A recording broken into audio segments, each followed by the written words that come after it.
ఇవాళ PCC president గా ఉన్నటువంటి ముఖ్యమంత్రి హోదాలో కొనసాగుతున్నటువంటి రేవంత్ రెడ్డి గారి వ్యాఖ్యల్ని తీవ్రంగా ఖండిస్తా ఉన్నాం. బాధ్యత మర్చి మాట్లాడుతున్నటువంటి రేవంత్ రెడ్డి గారు బాధ్యతతోటి మీరు ప్రజలకు ఇచ్చినటువంటి హామీలని నెరవేర్చాలని ఒక బాధ్యత కలిగినటువంటి ప్రజల గొంతుకగా మారినటువంటి మీరు ఇచ్చినటువంటి హామీలను మాత్రమే ప్రజల ముందు పెట్టి ఈ హామీలను నెరవేర్చాలని అడుగుతున్నటువంటి ప్రతిపక్షంగా మేము అడుగుతా ఉన్నాం. నిజానికి మాకేం తొందర లేదు.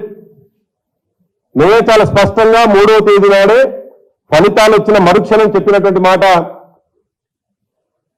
కాంగ్రెస్ పార్టీ అధికారంలోకి రావడాన్ని అభినందిస్తూనే 5 సంవత్సరాల్లో వీళ్ళ హామీలు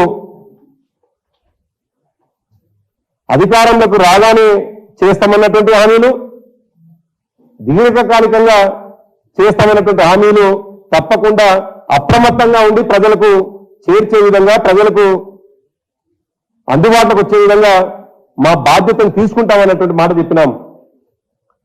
కానీ దురదృష్టం, రేవంత్ రెడ్డి గారు మాట్లాడుతున్నటువంటి భాష చూస్తే మా పార్టీ చచ్చిపోయిందని మాట్లాడుతూ ఉన్నాడు. నేను ఇవాళ రేవంత్ రెడ్డి గారిని అడుగుతా ఉన్నాను, సరే రేవంత్ రెడ్డి గారు ఇవాళ ఆ పార్టీలో అరువొచ్చిన నాయకుడు, ఆ పార్టీలో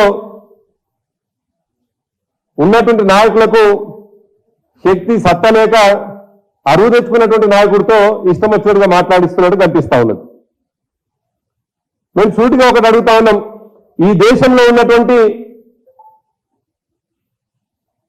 తెలంగాణ కాకుండా మిగతా 27 రాష్ట్రాల్లో కాంగ్రెస్ పార్టీ కేవలం 2 రాష్ట్రాలు మాత్రమే అధికారంలో ఉన్నది. అది అబద్ధపు హామీలు చెప్పి ఇష్టం వచ్చినట్టుగా వాగ్దానాలు చేసి ప్రజల్ని విమర్పాటు గురి చేసి ఓట్లు వేయించుకున్నటువంటి 2 రాష్ట్రాలు, ఒకటి కర్ణాటక, మరొకటి తెలంగాణ.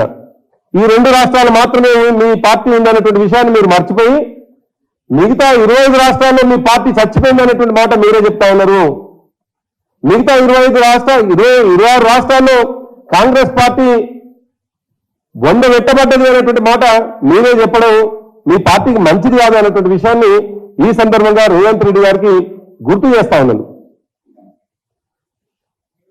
ఇవాళ ఈ దేశంలో కాంగ్రెస్ పార్టీ ఎక్కడా అధికారం లేదు, కేవలం అబద్ధపు హామీల ద్వారా వచ్చినటువంటి 2 రాష్ట్రాలు మాత్రమే. అది కూడా ఇవాళ కర్ణాటకలో ఏం జరుగుతుందో, తెలంగాణలో ఏం జరుగుతుందో ప్రజల ముందున్నటువంటి సత్యం, ప్రజలు చూసినటువంటి, ప్రజల కళ్ళ ముందున్నటువంటి సత్యం.